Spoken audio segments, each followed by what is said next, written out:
yo lo primero que voy a hacer es pedirle que nos identifiquemos. A ver, ¿quiénes son enfermeras acá? Muy bien, muy bien. El frente de combate más difícil de la salud. ¿Quiénes son kinesiólogos? ¿Hay kinesiólogos? No hay kinesiólogos, no, están muy ocupados. ¿Médicos? ¿Tenemos médicos? Muy bien. ¿Psicólogos? ¿Psicólogas? ¿Estudiantes? Por supuesto, estudiantes de medicina, de psicología, levanten la mano a los estudiantes, a ver, todos los que están estudiando, bien. ¿Otros trabajadores de la salud que no haya nombrado? Ah, qué interesante. ¿De qué? Trabajadores sociales, entonces, claro, trabajadores sociales. ¿Trabajadores de minoría y familia? ¿Alguno? Ninguno. ¿Sí? Muy bien, en Iturraspe, perfecto. Les comento, hace 23 años soy profesor titular en la Universidad de Loma de Zamora sobre, en 2 carreras, trabajo social y minoría y familia. Le digo para que sepan, porque además los médicos, sobre todo le digo a los médicos, en algún momento rompemos el cascarón de la omnipotencia, sabemos que somos unos ignorantes absolutos y empezamos a ver otras realidades y cuestiones sociales que son las que realmente interesan y que hacen a la posibilidad de interpretar esto que nosotros llamamos soberanía sanitaria. Así que vamos a entrar en tema, en las próximas 4 o 5 horas vamos a charlar sobre esto. Me pueden interrumpir levantando la mano, yo voy a tratar de contestar si alguno me llega agua al tanque, por supuesto. Lo primero que tenemos que pensar es qué significa soberanía sanitaria. ¿Qué significa soberanía? No sanitaria, soberanía. Soberanía significa poder tomar decisiones por uno mismo. Es decir, si uno tiene que determinar una situación hasta personal y no tiene ni los medios, depende de terceros, no tiene ni la capacidad de determinar su tiempo, porque depende de terceros, no tiene soberanía, está de alguna manera determinado por los demás, está determinado por terceros que están dando vuelta. Bueno, en la política sanitaria pasa lo mismo. Si uno se pone a pensar, podemos poner el ejemplo quizás más claro de todo esto, del cual después vamos a desarrollarlo, que es el ejemplo de los medicamentos. Los medicamentos, no hay un solo medicamento, uno solo, en la Argentina y en Latinoamérica, que se produzca su materia prima, llamado medicamento esencial, en la región o en el país. ¿Y quiere que les diga algo para así aumentamos nuestro ego? Porque hasta el año 70 lo teníamos. Hasta el año 70 teníamos medicamentos esenciales, fabricábamos materia prima. ¿Es tan difícil? No, no es tan difícil. Pero en algún momento llegaron los economistas, yo se los cuento como una película, y dijeron no, la Argentina no da la escala significa cuánto hay que producir, cuál es el costo de producción y cuántos son los habitantes, como para tener una producción, y a partir de ese momento nos quedamos sin soberanía. Sin soberanía. A partir de ese momento nosotros dejamos de ser soberanos junto con Latinoamérica gracias a determinados pensadores económicos. Por eso no hay que tener miedo al pensamiento, porque si uno tiene miedo al pensamiento dice, pero esperá, yo necesito medicamentos para mi gente. El pueblo argentino necesita medicamentos más allá de lo que la India me pueda mandar. ¿Y si la India mañana no me manda más? Si hay una guerra mundial, como suenan tambores por todos lados, y la India no me manda y China tampoco, porque cuando hay una guerra todos los medicamentos van a la zona de conflicto. Los argentinos, los paraguayos, los bolivianos, los venezolanos, todos nos quedamos sin medicamentos. ¿Se dan cuenta de lo que es soberanía?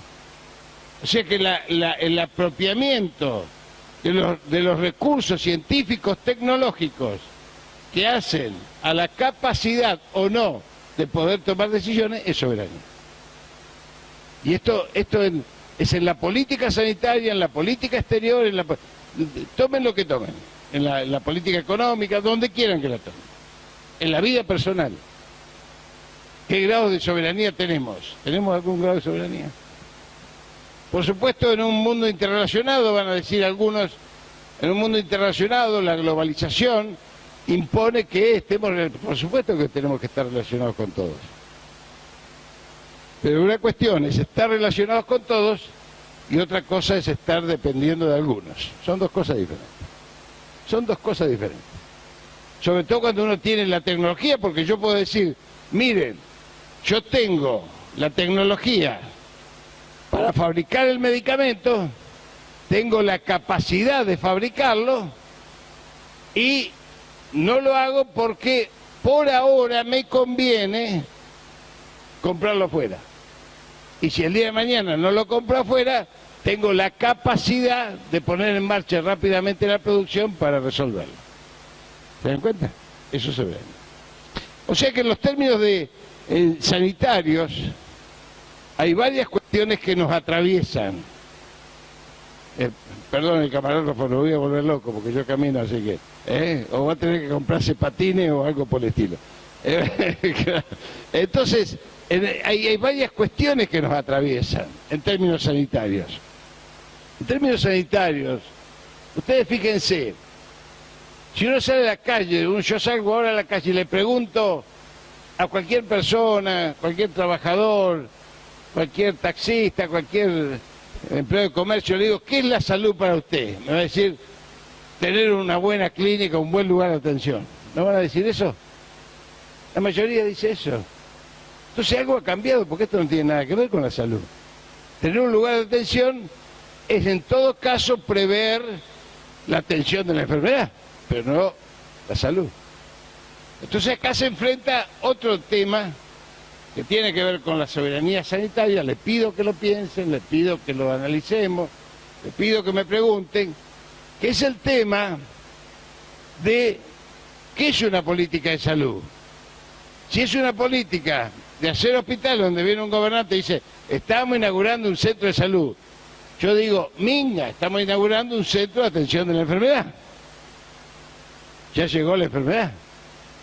Si yo quiero inaugurar un centro de salud, en todo caso inauguro un centro en la comunidad, en el barrio periférico, que se ocupe esencialmente de los planes preventivos, que se ocupe de chequearme cómo andan los enfermos crónicos de enfermedades no transmisibles, que se ocupe de ver cuál es la adhesión al tratamiento que tienen las personas que están viviendo en ese barrio, y que además el barrio participe y me diga a mí cómo tengo que hacer para que la salud de ese barrio mejore, porque en realidad hay cosas que el médico, incluso la enfermera, incluso el kinesiólogo, incluso el asistente social o el trabajador social, llegan al barrio, trabajan 4 horas, pero las prioridades las conoce quien vive 24 horas en el barrio.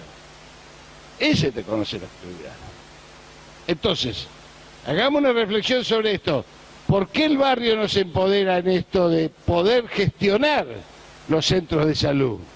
¿Por qué tiene que ser alguien que llega en paracaídas, aterriza, cree que porque atiende 4 o 5 está produciendo salud en el barrio, cuando en realidad no está enterado de nada? Y ahí voy a ir al nombre de esta cátedra, que a mí me emociona mucho, que es Ramón Carrillo. Ramón Carrillo, muchos de ustedes, claro, ustedes son muy jóvenes, pero para Ramón Carrillo yo también era joven, ¿eh? Así que algo, pero no tanto. Cuando murió Carrillo yo ya había nacido, lo cual no es un dato menor.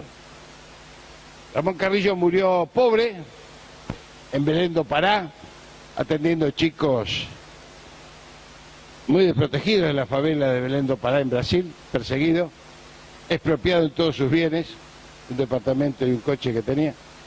Había sido el primer ministro de Salud de la Argentina y había sido también el tipo que metió la medicina social en el concepto de la salud. Y esto tiene que ver con la soberanía. ¿Qué es la medicina social?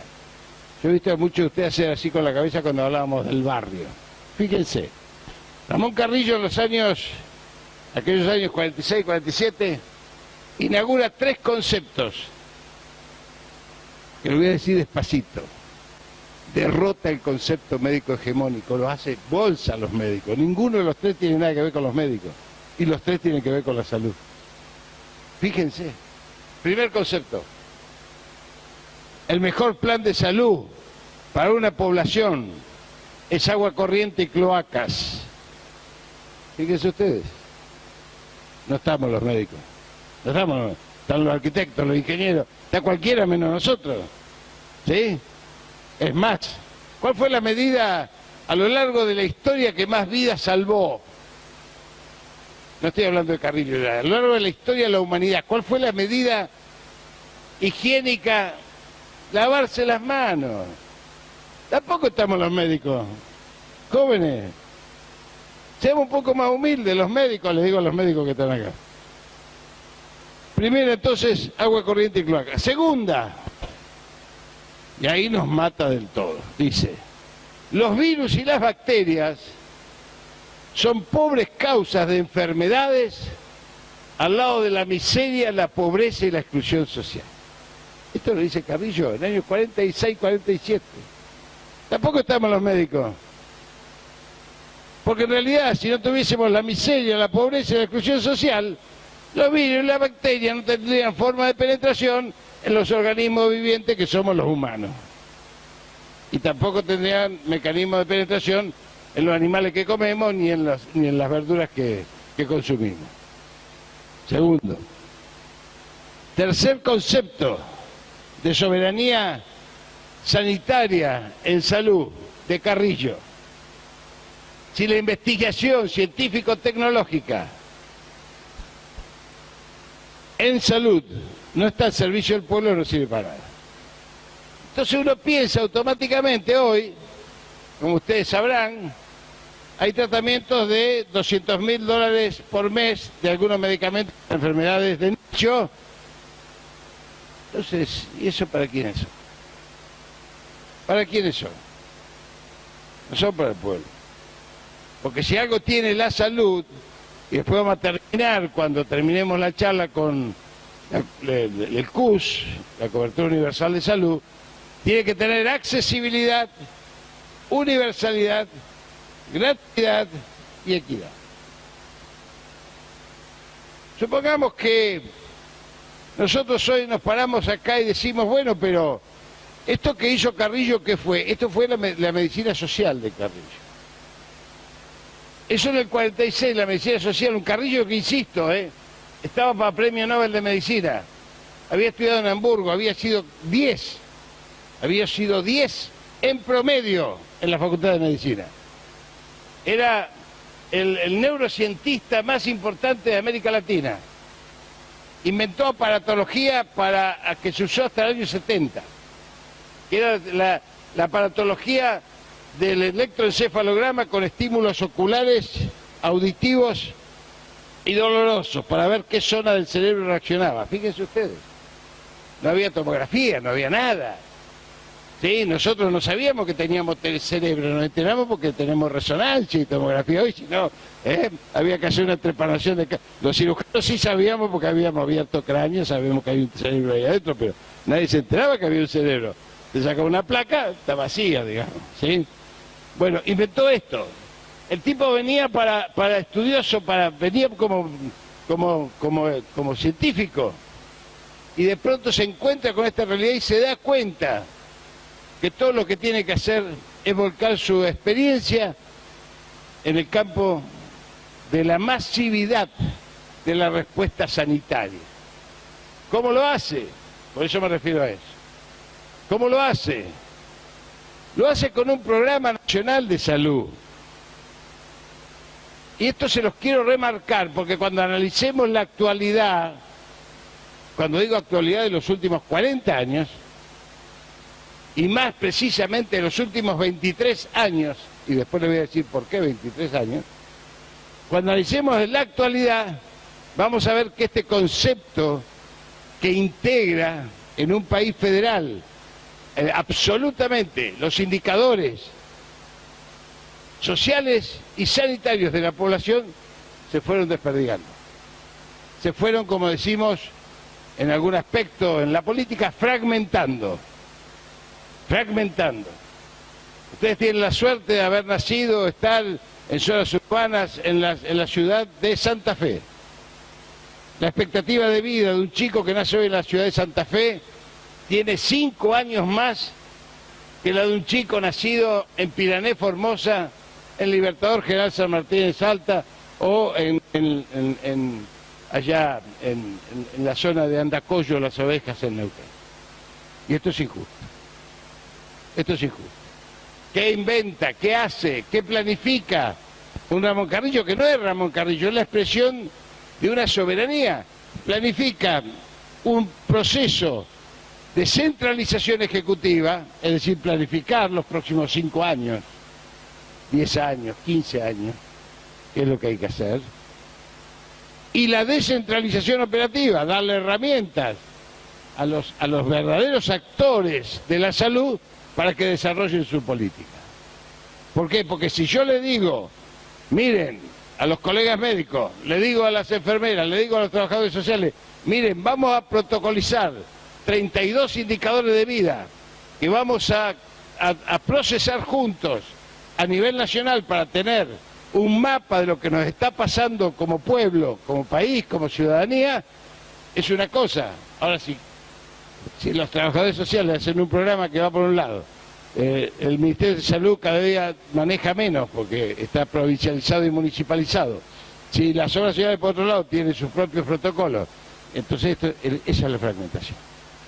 ¿Podemos tener hoy un diagnóstico de la salud en la Argentina? Y sí, tenemos un diagnóstico por las defunciones, es un diagnóstico certero. Tenemos un diagnóstico por los nacimientos, que es otro diagnóstico más o menos certero, pero después, desde el punto de vista epidemiológico, nuestras capacidades están segmentadas también porque podemos estudiar núcleos, universos determinados. No podemos ubicar e interrelacionar esos universos. El ejemplo más claro para mí en esto es que toda la invalidez en la Argentina,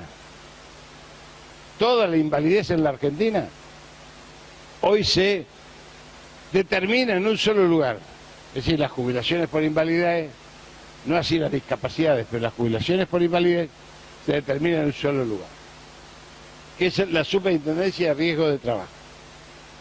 Sin embargo, esa información que nos da como sanitaristas cuáles son las enfermedades prevalentes de la invalidez en la Argentina, no forman parte de las informaciones que maneja el Ministerio de Salud de la Nación. ¿Se dan cuenta? Pero si uno sabe cuáles son las que más impactan, puede saber cómo ataca, porque esto se trata de la salud, ¿o no? Entonces, estamos en esa situación de fragmentación donde uno dice, bueno, entonces, ¿qué hizo Carrillo? Carrillo lo que mete es justamente esa capacidad de poder pensarnos por nosotros mismos desde un lugar. Y fíjense cómo será de amplia esa visión en los años 50, y por eso yo lo traigo. Yo fui formado por Florial Ferrara, otro maestro, un gran maestro, que me gritaba, me trataba mal. Digo, en serio, tenía un carácter maravillosamente malo, pero bueno, era un genio el tipo. Nos empujaba a estudiar filosofía. Decía que nadie puede entender la salud sin estudiar filosofía. Nadie puede entender el mundo sin estudiar filosofía. Y fíjense ustedes, todos los tipos más sabios de la ciencia exacta, los que van al infinito, pegan la vuelta, desde Einstein hasta cualquiera de los grandes científicos, hasta Ernesto Sábato, ¿dónde terminan? La filosofía. Cuando se llega al infinito, se vuelve la mirada hacia adentro, hacia lo humano, hacia la comunidad, hacia lo que existe, no hacia lo que uno quiere descubrir solamente. Entonces, Ramón Carrillo, además de hacer esto de la centralización, ¿me puedo sacar el saco, Humberto? Yo voy entrando en calor de a poco, pero hasta acá llego, no crean. Bueno, entonces, Ramón Carrillo hace algo que a mí me llena de ternura. En un momento del año 52, Ramón Carrillo había inventado el tema de la centralización ejecutiva, descentralización operativa. ¿Qué significaba esto? Que ningún argentino tuviese que recorrer más de 400, 500 kilómetros para tener un centro de alta complejidad. Entonces, había diagramado la atención primaria de la salud, había diagramado los hospitales, que muchos de ellos quedaron truncos en el 55, pero había diagramado algo que a mí me llamaba la atención y no entendía hasta mucho después. Había diagramado hospitales en Paso de los Libres, en La Quiaca, en Posadas, en Puente con la Encarnación. O sea, había diagramado hospitales porque decía que el desarraigo profundizaba las enfermedades personales y familiares de las personas que venían de los países limítrofes a atenderse en la Argentina. Fíjense ustedes. Fíjense ustedes qué diferencia con el criterio racista, que vienen estos paraguayos a atenderse acá, que vienen estos bolivianos. Es maravilloso, estoy hablando del año 52. Y se empezaron a construir esos hospitales. Hay uno en La Quiaca que funciona. Hay uno en Jujuy que se llama el Hospital Oñatibia que funciona. Son hospitales de frontera. Hospitales para que la gente, los bolivianos que venían a atenderse, no tuviesen que venir hasta Capital Federal, hasta Córdoba, que significaba un desarraigo muy largo con su familia. Y estando en la frontera podían cambiar, que venga el tío, que venga la mamá. Imagínense ustedes, en la práctica diaria, lo que eso significa, si no es parte también de la salud. Y poco tenemos que ver los médicos con eso, ¿sí?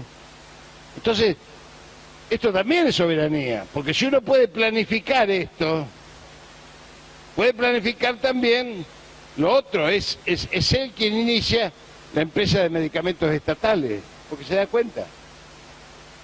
Se da cuenta como se dio cuenta Mosconi antes en el gobierno de Alvear, ni siquiera fue Irigoyen, en el gobierno de Alvear, estoy hablando, claro, yo sé que para la mayoría de ustedes estoy hablando en chino básico, que no, la historia que le enseñan es muy precaria, pero al principio del siglo XX, Mosconi dice, ¿para qué vamos a comprar aviones si no tenemos petróleo, no tenemos gasoil, no tenemos nafta para los aviones? Y ahí se funda YPF, ¿sí? Se funda YPF. Porque si no, no podíamos volar los aviones, nos vendían los aviones y teníamos que ir a comprar la nafta. Es como ahora que te venden un coche y si no es el repuesto de ese coche, y si no es el aceite de ese coche, y si no es la perillita de ese coche, no puede ponerle nada. Menos mal que los argentinos lo atamos con alambre y seguimos, digamos. Bueno, entonces, la soberanía se expresa, fíjense por todos los poros que se expresa, porque también se expresa en que los sectores que a partir de hace 40 años empiezan a darse cuenta de que el paradigma de la salud como derecho no es un negocio. Cuando digo esto lo repito, el paradigma de la salud como derecho no genera dinero, no genera plata, no genera lucro, no genera ganancias. Por lo tanto, es inadmisible en una sociedad que vive del lucro, de la ganancia y de la generación de riqueza. O sea que la diferencia entre la salud como derecho y la salud como mercado es la gran diferencia que existe entre tomar el medicamento como un bien social o el medicamento como un bien de mercado. Si alguien tiene que dejarse amputar una pierna en la diabetes porque no tiene plata para comprar la metformina de la diabetes, el Estado está fracasando y lo está condenando, porque es responsabilidad del Estado, es un derecho humano esencial proteger la salud de los habitantes del pueblo argentino y de quienes vivan en él. Y esto es un dato central de la soberanía. Nadie puede estar eligiendo entre comer y tomar medicamentos. Porque si toma medicamentos y no come, se debilita y se muere. Y si come y no toma los medicamentos, la enfermedad lo ataca y se muere. Entonces, dato esencial, la salud como derecho. Esto fue atacado firmemente la salud como derecho a partir de hace 40, 45 años, por los procesos mundiales de la Organización Mundial de la Salud, de Oficina Panamericana de la Salud y de sectores como el Banco Mundial, que empezaron a planificar cómo iban penetrando los sistemas de salud regionales a partir de la penetración por programas. Muchos de ustedes conocerán programas del Banco Mundial, que se empiezan a desarrollar como andariveles separados, programa de la madre y el niño, programa de las adicciones, todo financiado, pero programas cuya terminal no es una terminal totalizadora de la inteligencia de la planificación argentina, sino que es una terminal del financiamiento. Entonces el financiamiento se vuelve más importante que la planificación sanitaria. Ahora voy a entrar en esto para que veamos qué significa. Yo sé que es complejo, les pido que presten atención. Miren, si uno planifica en salud,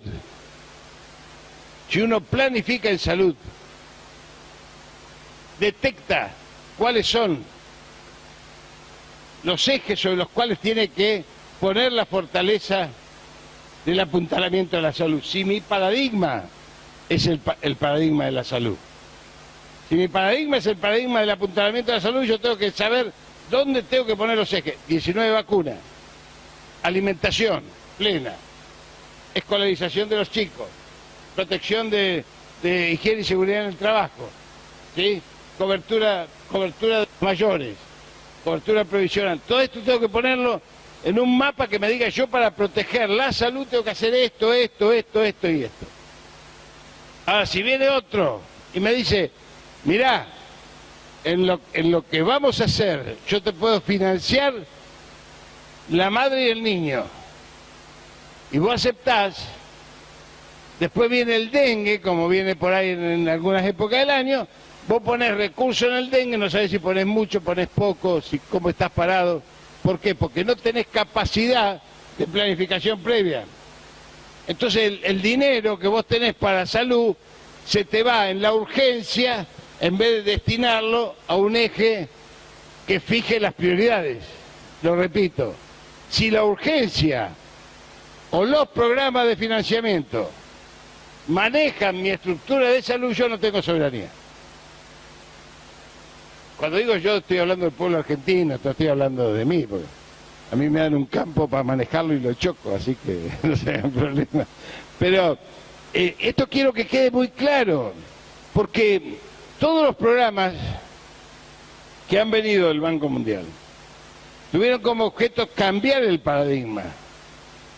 Ese paradigma que nosotros definimos, por lo menos yo defino, no les pido que lo definan igual ustedes, ese paradigma que nosotros definimos, o yo defino, como el paradigma del apuntalamiento de la salud como eje prioridad, carrillista, profundamente carrillista, choca con el paradigma instalado por los programas, que es la cronificación de las enfermedades, es que necesitan al habitante de cualquier país enfermo, porque eso da lucro.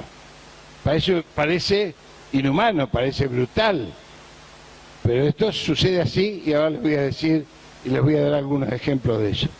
Fíjense ustedes cuál es la diferencia: o la salud como derecho o la salud como mercado. El mercado necesita que estemos todos enfermos, porque ni sanos ni muertos le damos dinero. Ni sanos ni muertos le damos dinero. Por eso los sectores del lucro avanzan y los sectores solidarios retroceden. Sin embargo, los sectores solidarios se vertebran, se financian, se fortalecen con una variable que nadie toma en cuenta, que es la variable del trabajo. Cuando en un país hay trabajo, la seguridad social y la salud y la educación se fortalecen. Si no hay trabajo, se debilitan. ¿Por qué? Porque la mayoría del esfuerzo financiero de un Estado tiene que ser de sus propios recursos, no de lo que le viene de afuera.